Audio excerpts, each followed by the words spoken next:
नमस्कार विद्यार्थी मित्रांनो, आजच्या व्हिडिओमध्ये इयत्ता 5वी गणित प्रज्ञा परीक्षा, रामानुजन गणित प्रज्ञा परीक्षा, गणित प्रावीण्य परीक्षा झाल्यानंतर 2 नंबरची परीक्षा ही 1 मार्च 2026 रोजी घेतली गेली. या ठिकाणी 100 गुणांचा हा प्रश्न आहे. प्रश्न पहिला ई, पुढील संख्या अक्षरातल्या, right the number in words. या ठिकाणी 32,16,001 हे अक्षरात लिहायचं आहे. 32,16,001. त्यानंतर दुसरा आहे हा, पुढील संख्या अंकात लिहा. 1.5 गुण आहेत, 2 आहेत पहिल्यामध्ये. Right the number in digits. 8,02,500, 8,02,500. 8 lakh या ठिकाणी 205. 205 म्हणजे 205 आणि 8 लाख मध्ये 2 शून्य असणार. 6 अंकी संख्या आहे. लक्ष आहे म्हणल्यानंतर 8,02,500 अशा पद्धतीनं संख्या ही अंकात लिहिली आहे अक्षरातील.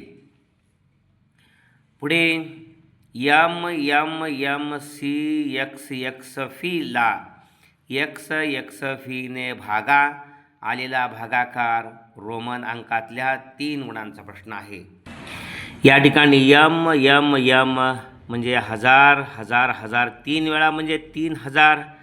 सी म्हणजे 100, एक्स एक्स 20 आणि हे 20वर 5 25, 3125 म्हणजेच M M M C X X V आणि एक्स एक्स व्ही म्हणजे या ठिकाणी 25. 3125 भागिले 25.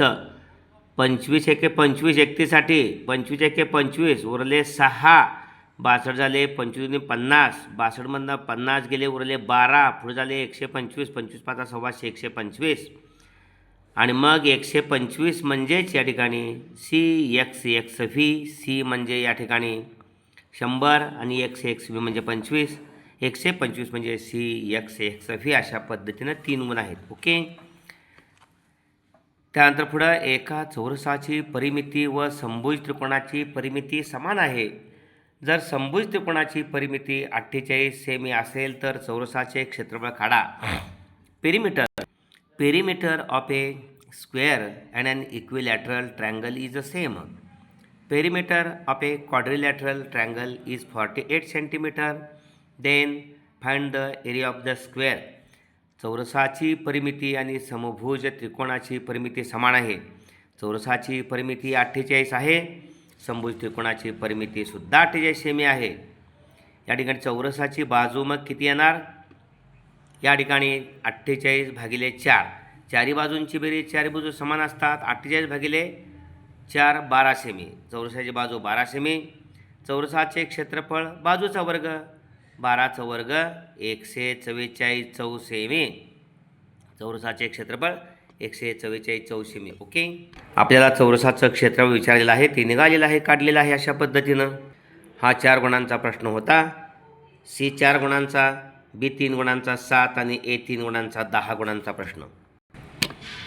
प्रश्न दुसरा ए आहे. या ठिकाणी तो 3 गुणांचा आहे. 1 ते 100 पर्यंतच्या सर्व त्रिकोणी संख्या लिहा. Write the all triangular numbers from 1 to 100. सलग येणाऱ्या 2 संख्यांचा गुणाकाराची निमपट म्हणजे या ठिकाणी त्रिकोणी संख्या. आता 1 आणि 2 यांचा गुणाकार 2 भागिले 2 1. 2 आणि 3 यांचा गुणाकार 6 भागिले 2 बेत्रिक 6. 3 आणि 4 यांचा गुणाकार 12 भागिले 2 6. 4 आणि 5 यांचा गुणाकार 20 भागिले 2 10. अशा पद्धतीने 1 3 6 4 10. 10 5 15. 1 1 वाढतोय. 15 6 21. 21 7 7 28. 21 7 28. 28 8 36. 36 9 45. 10 55. 55 आणि 11 66. 66 आणि 12 78. 78 आणि 13 91. या ठिकाणी 1 2 3 4 5 6 7 8 9 10 11 12 13 संख्या आहेत. ओके. त्रिकोणी संख्येच्या व्याख्येवरून आपण जायचं आणि पहिल्या संख्येत आपण 2 मिळवलं, 3मध्ये 3 मिळवलं 6मध्ये 4 मिळवायचं, 10मध्ये 5 मिळवायचं, एक वाढवत जायचा आणि आपली त्रिकोणी संख्या मिळत जाईल. पुढचा आहे 3 गुणांचा प्रश्न. खालील संख्या विस्तारित स्वरूपात लिहा. Right the number in the expanded form. या ठिकाणी 6432.47, 6000 दशांश चिन्हाच्या डावीकडं 6000 अधिक 4000 अधिक 30 अधिक 2 पॉईंट 0.4 म्हणजे सुटे दशकाच्या ठिकाणी म्हणजे 4/10 अधिक सुटे दशक शतकाच्या ठिकाणी 7 म्हणून 7/100 अशा पद्धतीनं. विस्तारित स्वरूप 6000 म्हणजे 6 गुणिले 1000, 400 म्हणजे 4 गुणिले 100, 30 म्हणजे 3 गुणिले 10 आणि एकक स्थानचा अंक आहे 2 गुणिले 1. इथं तसं 4/10 अधिक 7/100. आता 6 गुणिले 1000 म्हणजे 10चा घन, 6 गुणिले 10चा घन, 4 गुणिले 10चा वर्ग म्हणजे 100 अधिक 10च्या घातांकात दिले अधिक 3 गुणिले 10 एकटाच आहे 10चा 1 अधिक 2 गुणिले 10चा 0. कोणत्याही संख्येचा घात 0 असेल तर त्याची किंमत 1 असते.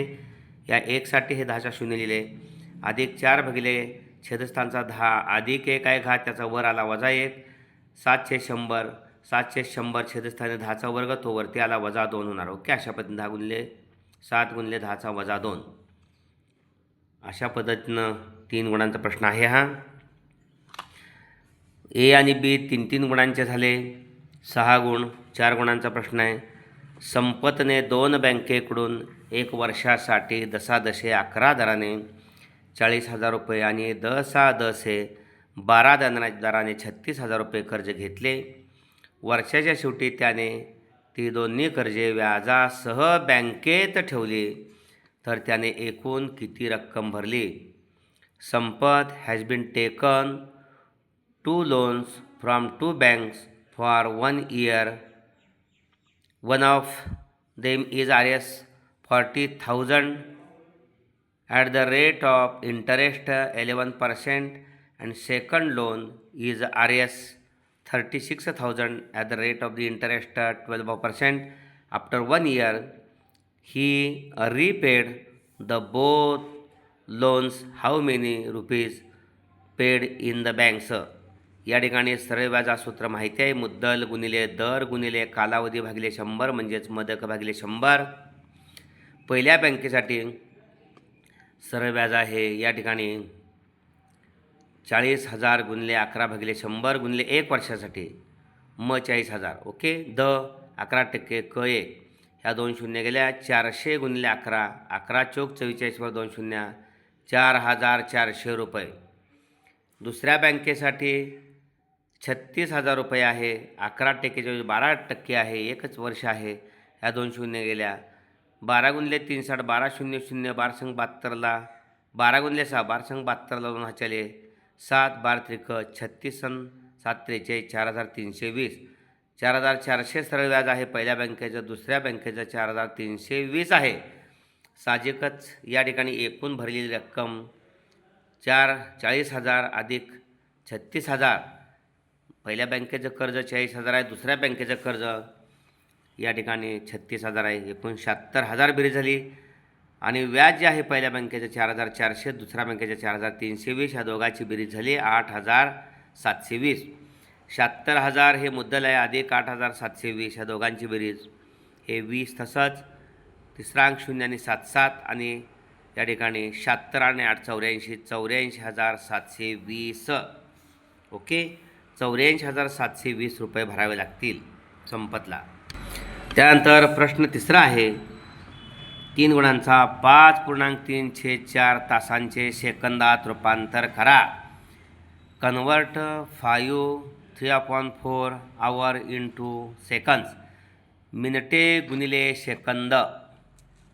या ठिकाणी 1 तास म्हणजे 60 मिनिटे. त्याला 60 न गुणले की एका तासाचे सेकंद निघतात. 636 म्हणजे 60 गुणिले 60 3,600 सेकंद.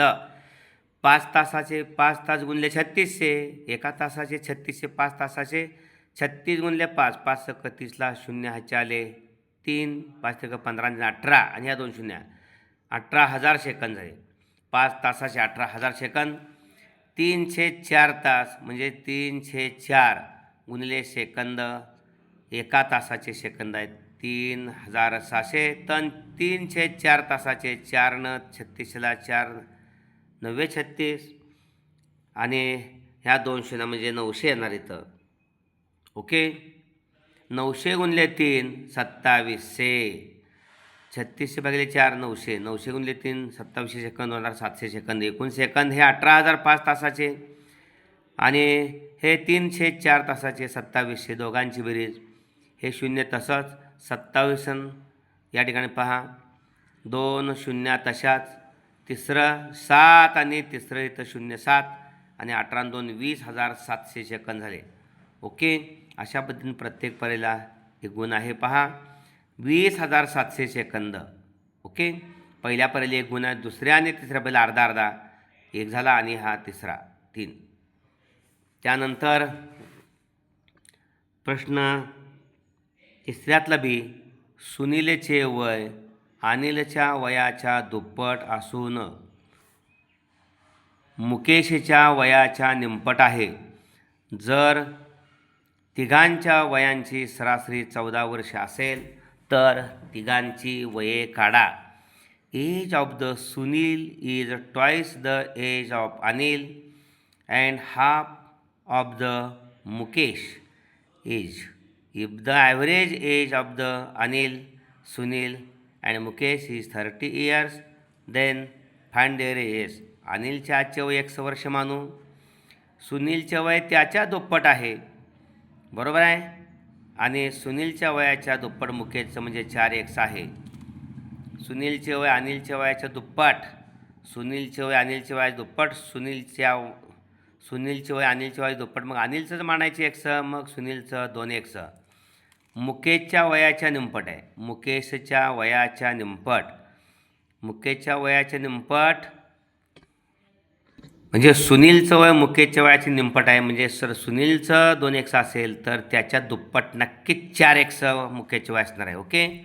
आता पहा सुनीलचं प्रश्नानुसार सुनीलचं अनिलच्या वयाचे दुप्पट, अनिलचे x मांडलं तर सुनीलचं 2x आणि मुकेश अनिलचं सुनीलचं वय मुकेशच्या निमपट आहे म्हणजे 4x. हे 4x असलंच पाहिजे म्हणजे 2x, म्हणजे तिघांचे वय x 2x आणि 4x अनुक्रमे आहेत. ओके. आता अनिल अधिक सुनील अधिक मुकेश या तिघांच्या वयांची सरासरी 14 आहे म्हणजे तिघांची एकूण वय 14 गुणिले 3 42. ओके. 42 वर्षे. हे 42 वर्षे म्हणजेच तिघांची बेरीज x पहिल्याचं या ठिकाणी अनिलचं, दुसऱ्याचं सुनीलचं 2x आणि मुकेशचं या ठिकाणी 4x. चुकून 3x झालेलं होतं. x अधिक 2x अधिक 4x 7x बरोबर 42 तिघांची बेरीज. 7x बरोबर 42, 7 न 42 होऊन 7 चुकून 42, x बरोबर 6. अनिल 6 वर्षे, सुनील त्याच्या दुप्पट 12 वर्षे, मुकेश त्याच्या चौपट 24 वर्षे. अशा पद्धतीनं अनिलचं वय 6 वर्षे, सुनीलचं वय 12 वर्षे आणि मुकेशचं वय 24 वर्षे. ओके. हा अशा पद्धतीनं हा 3 गुणांचा प्रश्न आहे. आणि सी या ठिकाणी जो 4 गुणांचा प्रश्न आहे, पहिला ए आणि बी 3 गुणांचा झाला 6 गुणांचे. 35 मीटर त्रिज्या असलेल्या वर्तुळाकृती बागेभोवती 4 पदरी काटेरी कुंपण घालायचे आहे तर त्यासाठी किती मीटर तार लागेल. The radius of the circular garden is 35 metre. How many wire is required around the garden for a 4 times fencing. Fencing म्हणजे कुंपण 4 पदरी घालायचे आहे. वर्तुळाकार बागेचा परीघ, परीघ म्हणजेच या ठिकाणी हा गोलाकार भाग आहे. गोलाकार भागाला एक पूर्ण वळसा झाला तारेचा तर त्याला एक परीघ म्हणायचं. 2 फेरे झाले वर्तुळाकृती बागेभोवती 2 परीघ, 3 झाले 4 परीघ, 4 फेरे झाले 4 परीघ म्हणजे 4 पदरी कुंपण घालायचे. एका परीघाला आपल्याला 4 न गुणायचं. वर्तुळाच्या बागेचा परीघ 2πr म्हणजे 2 गुणिले 22/7 गुणिले r त्रिज्या. 2 गुणिले पायची किंमत 22/7 गुणिले त्रिज्या आहे 35. त्रिज्या 35 आहे बागेची. ओके. 35 मीटर त्रिज्या असलेल्या ह्या 35ला 7 न बघितलं 7×5 35, 5 आणि 2चा गुणाकार 10 गुणिले 22 220 मीटर. एक पदरी कंपाऊंडला 120 मीटर, 220 मीटर. 4 पदरी कुंपण घालायचं आत्ता सांगितलं त्या पद्धतीनं. 4 पदरी कुंपण घालण्यासाठी एकूण तारेची लांबी 4 × 222, 22 × 88, 22 880 मीटर तार लागेल. अशा पद्धतीनं 4 गुणांचा प्रश्न आहे हा. अशा पद्धतीने हा व्हिडिओ आपण जरूर लाईक करा. आपल्या सर्व 5वीतल्या विद्यार्थ्यांच्यासाठी तो शेअर करा. आपण नवीन असाल तर भोसले सर जाकले या चॅनलला सबस्क्राईब करा. कमेंट्स बॉक्समध्ये कमेंट्स देऊन प्रोत्साहन द्या. पुढील प्रश्न लगेचच व्हिडिओमध्ये घेत आहोत. 3 प्रश्न पूर्ण केले आहेत. अद्याप 7 प्रश्न आहेत. धन्यवाद. भविष्यामध्ये यातील प्रश्न अत्यंत महत्त्वाचे आहेत स्पर्धा परीक्षेसाठी. अशा पद्धतीचा हा जो व्हिडिओ आहे तो आपण सेव्ह करून ठेवावा. धन्यवाद.